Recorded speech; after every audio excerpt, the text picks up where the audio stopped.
আমার অভিযোগ এটাই, আমাদের যে 86 নম্বর বুথ গুরুপল্লীর এখানে যে আইসিডিএস কর্মী আছে, তিনি এখানে যে খাদ্যগুলো দিচ্ছে, বাচ্চাদের জন্য যে খাবারগুলো দিচ্ছে, অত্যন্তই জঘন্য দিচ্ছে। ঠিক আছে, যেগুলো বাচ্চারা মুখে পর্যন্ত নিতে পারে না। তারপরে গর্ভবতী মায়েদের জন্য যে খাবারগুলো দিচ্ছে, চাল না ধুয়ে চাল রান্না করছে, সেগুলো কালো কালো ভাত। তারপরে মুরগির ডিম দিচ্ছে, ডিমের সাথে যে মুরগির পটি লেগে থাকে সেগুলো শুদ্ধ সিদ্ধ করে ভাতের মধ্যে দিয়ে দিচ্ছে। ওগুলো তো নিশ্চয়ই খাওয়ার যোগ্য নয়। শীতকালে কি করছে, ফুলকপি খাচ্ছে, ফুলকপির ডাঁটাগুলো দিয়ে খিচুড়ি রান্না করে দিচ্ছে। মানে আর ওনার ব্যবহার অত্যন্তই জঘন্য। মানে ওনার সাথে কথা বলতে যাওয়া যায় না। ওনার সাথে কথা বলতে গেলে কোনো ব্যাপারে ওনার হাজব্যান্ডের সাথে আগে কথা বলতে হবে, তারপরে ওনার সাথে কথা বলতে হবে। মানে মানুষকে তো মানুষ বলেই মনে করে না, কুত্তা ছাগল বলে মনে করে। ঠিক আছে, আর আরেকটা অভিযোগ আছে, যেটা উনি দুটো কাজ একসাথে করছে। এক হচ্ছে রান্নার কাজ করছে, আর এক হচ্ছে গিয়ে তোমার আইসিডিএস এর যে পড়ায়, মানে সেটাও করছে। দিদিমণির কাজ দুটোই করছে, কিন্তু এটা তো নিয়ম নেই। ঠিক আছে, আর দ্বিতীয়ত উনি আমাদের পাড়ার মেম্বার হয়ে দাঁড়িয়েছিলেন। তো উনি মেম্বার হিসেবে মানে জঘন্য, মানে গ্রামবাসীরাই বলবে জঘন্য, মানে অতি জঘন্য। মানে মানুষকে একটা সই করতে গেলে আগে অমুকের কাছে যাও, তা অমুক বললে সই দেবো। মানে ওনার কোনো নিজের কোনো ব্যক্তিত্ব নেই। ঠিক আছে, আর পাড়ার কোনো কাজ তো উনি করেন না, সারাদিন নাকে সরষের তেল দিয়ে ঘরে বসে ঘুমায়। মানে একদম বাজে মহিলা। আমরা চাই যে উনি যেন এই পদ থেকে তো চলে যায়। আর না, মানে আমি আমার সরকারের কাছে একটাই আবেদন করব, যেন আমাদের বাচ্চাগুলো আর গর্ভবতী মায়েরা যেন একটু ভালোভাবে খেতে পায়।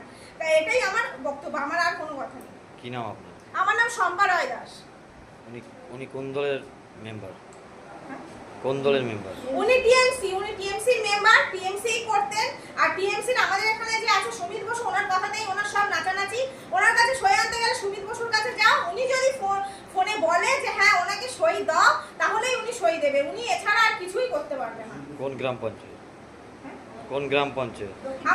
আমাদের গ্রাম পঞ্চায়েত প্রতাপাদিত্য গ্রাম পঞ্চায়েত, গুরুপল্লী 86 নম্বর বুথ। আপনার এই যে অঙ্গনওয়াড়ি স্কুলটা হয়েছে, কার ভরসায় লোকেদের বাচ্চা কাচ্চা দিয়ে যাবে? এখানে গাড়ি রাস্তা ট্রেনের লোকজন যায়, তারা কচি কচি বাচ্চাদের কি করে দিয়ে যায়? ও দরজা খুলে দিয়ে চলে যায়, ঘরে যে রান্না করছে, মেয়ে ছাড়ছে, স্বামী ছাড়ছে, কার ভরসায় এখানে স্কুলটা দিয়ে যাবে? কার ভরসা লোকেদের বাচ্চা দিয়ে যাবে? দিয়ে যাবে না।